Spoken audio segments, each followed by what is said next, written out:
It doesn't matter what the frickin' legal and ethics people say. We need to win this motherfucker. Hillary is aware of all the work that you guys do, I hope.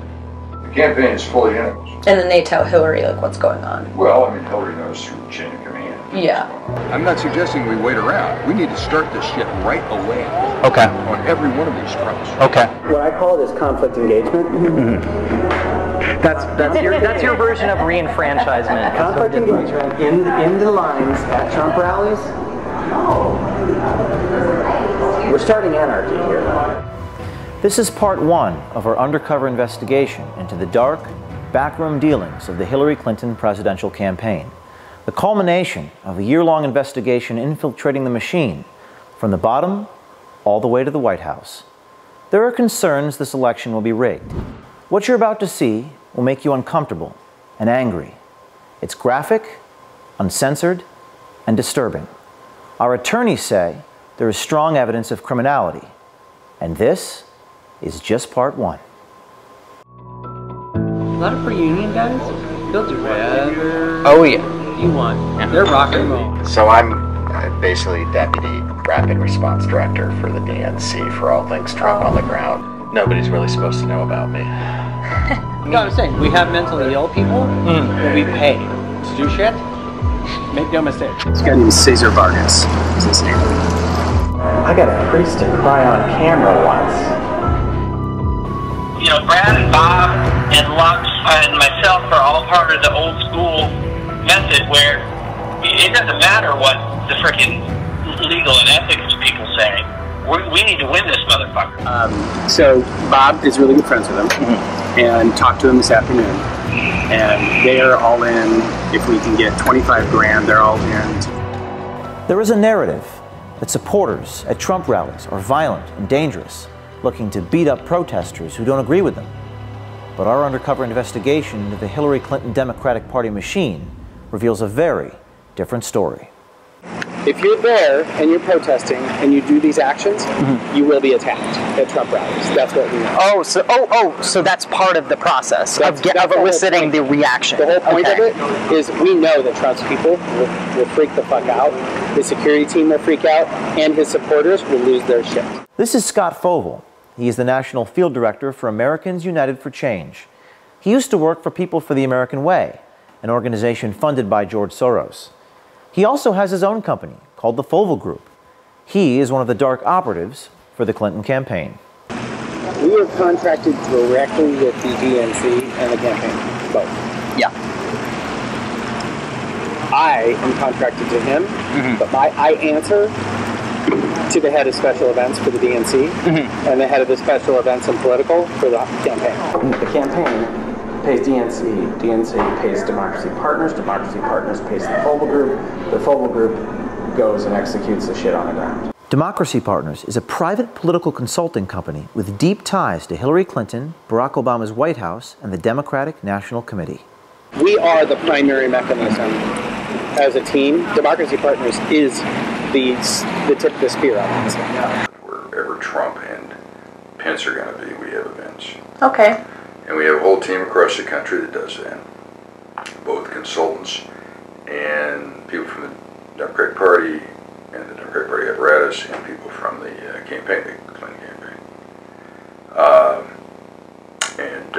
My role with the campaign is to manage all that.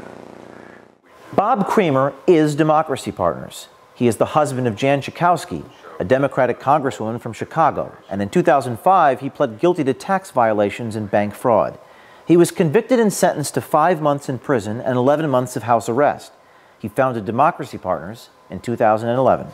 Just for a little orientation, Democracy Partners is kind of a group practice of a variety of consultants that do essentially a wide variety of different kinds of political consulting. I work with Bob Kramer one-to-one all the time. I'm the white hat. Democracy Partners is kind of the dark hat. Bob Kramer is diabolical, and I love him for it. Yeah. This investigation has revealed compelling evidence of a dark money conspiracy, a violation of federal campaign coordination laws between Hillary Clinton's campaign, Priorities USA, Hillary's super PAC, and the Democratic National Committee. We have a quick deliverable that we have to deliver every day for our groups of clients who are involved in these projects. AUFC, A4C, which is Alliance for Change, Alliance for Retired Americans, which is part of AFL-CIO. They're one of our partners on the AUFC stuff for Social Security. Depends on the issue. And then there's the DNC and the campaigns and priorities. Priorities is a big part of this too. The campaigns and DNC cannot coordinate with priorities, but I guarantee you that the people who run the super PACs all talk to each other, and we and a few other people are the hubs of that communication. Like, so you're kind of like intermediaries between the super PACs and the DNC. But they can, the DNC, they can't talk to each other. Okay. But you guys are kind of like... We're consultants, so we're not the official entity. And so those conversations can be had between consultants who are working for different parts. Yeah. Okay. That's why there's Bob, who's the primary there, and I'm a sub to him, and I'm also primary to AUFC separately. That's why. So there's like a Morse code between the DNC and the super PACs. It's less of a Morse code than it is a text conversation that never ends. It's like that. It's kind of like an ongoing Pony Express. Okay, so I mean that's not as efficient as it could be, but that's because the law doesn't allow it to. The thing that we have to watch is making sure there's a double blind between the actual campaign and the actual DNC and what we're doing. There's a double blind there, so that they can plausibly deny that they knew anything about it. Scott Fovel is Kramer's attack dog. Fovel and his people train the agitators to go to Trump rallies, and nothing is left to chance. There's a script. Oh, there is a script. There's a script. Okay. There's a script of engagement. Sometimes the crazies bite, and sometimes the crazies don't bite. They're starting confrontations in the line, right? They're not starting confrontations to volunteers in the rally, because once they're inside the rally, they're under Secret Service's control. When they're outside the rally, they're more affected out. They're harder to get in. The media will cover it no matter where it happens. I assume it's always in the rally. Initiating the conflict by having leading conversations with people who are naturally psychotic. Right. Okay, I mean, honestly, it is not hard to get some of these assholes to pop off. Right. It's a matter of showing up to want to get into the rally in a Planned Parenthood t-shirt. Or, you know, Trump is a Nazi. You know, you can message to draw them out and draw them to punch you. Fovel boasts about the extent of his network of operatives. So here, you have a schedule of events. We update this on an ongoing, rolling basis every morning. Those are all the Trump appearances. These are all the Trump and Pence appearances. Tomorrow, for instance, we are turning out 500 people in front of the Trump International in D.C.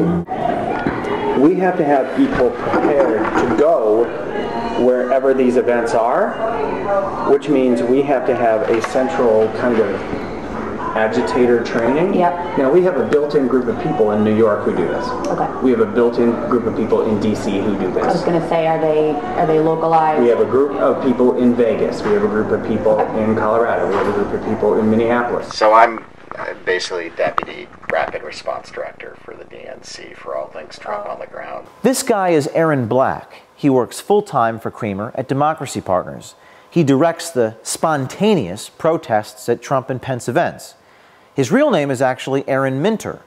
We don't know why he uses the name Black. Nobody's really supposed to know about me. So the Chicago protest, when they shut all that was us. It was more him than me, but none of this is supposed to come back to us because we want it coming from people. We don't want it to come from the party. So if we do a protest and it's DNC protest, it's right away the press is going to say partisan. But if I'm in there coordinating with all the groups on the ground and sort of playing field general, but they're the ones talking to the cameras. Then it's actually people.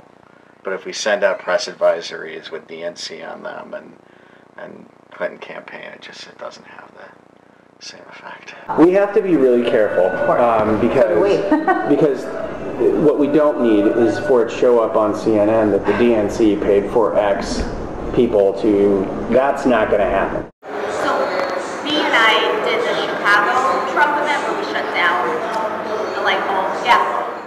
Zulema Rodriguez and Aaron Black are bragging about a protest last March that turned extremely violent and led the Trump campaign to cancel a huge rally. Fights broke out between protesters and Trump supporters, and 2 Chicago police officers were injured. Based on our reporting, the event was not spontaneous. We have a call with the campaign every day to go over the focuses that need to be undertaken. I just had a call with the campaign and the DNC. Every day I'm Black. We met her at the Republican convention in Cleveland in July. And then we also did the Arizona one where we shut the highway down. Yeah, really? Yeah. This Clinton dark machine is also prepared for the fallout from the violence they foment at the Trump rallies and other demonstrations. Because the one thing I'm never going to do is have some kid get punched out at a rally and then not have his doctor bill and his legal bill, if he gets arrested, pay for it. Ultimately, the whole endeavor is to get negative press of Trump and his supporters in local and national media. It's something that Bob and I obsess about, is we're not going to go to an effort to just do an event and not have anybody show up or not have it covered. We have to get coverage. These guys have been doing their dirty tricks for some time, even before Trump won the nomination. So I probably know your work. I know you do. Everybody knows. But was the, you mean like a situation where it's sort of like Remember the Iowa State Fair thing where Scott Walker grabbed the sign out of the dude's hand? And then the dude gets kind of roughed up right in front of the stage, right? Yeah. There on camera? Yeah. That was all us. The guy who got roughed up is my counterpart who works for Bob. And that was like storyboarded, that him getting roughed up or scenario. So you like lent yourselves to that situation and it happened. It was a self-fulfilling prophecy. We planted multiple people in that front area around him and in the back to make sure there wasn't just a action that happened up front. There was also a reaction that happened out back. Remember this woman? Her name is Shirley Teeter. She is a 69-year-old sufferer of COPD. According to numerous news stories at the time, she was assaulted at a Trump rally in North Carolina by Trump supporter Richard Campbell. The media played her story across the country for days. She was one of our activists. She was one of your activists who had been trained up to bird dogs. Yes. So the term bird dogging, you put people in the line at the front, which means they have to get there at 6 o'clock in the morning, so they're getting the front of the rally, so that when Trump comes down the rope line, they're the ones asking him the question in front of the reporters because they're pre-placed there. To funnel that kind of operation, you have to start back with people 2 weeks ahead of time and train them how to ask questions. Right. You have to train them to bird dog. No, I'm saying, we have mentally ill people that we pay to do shit. Make no mistake. Over the last 20 years, I've paid off a few homeless guys to do some crazy stuff. And I've also taken them for dinner, and I've also made sure they had a hotel and a shower, and I've put them in a program. Like, I've done that. But the reality is, a lot of, especially in our union guys, a lot of our union guys, they'll do whatever you want. Yeah. They're rock and roll. When I need to get something done in Arkansas, the first guy I call is the head of the AFL-CIO down there, because he will say, what do you need? And I will say, I need a guy who will do this and this, and they find that guy.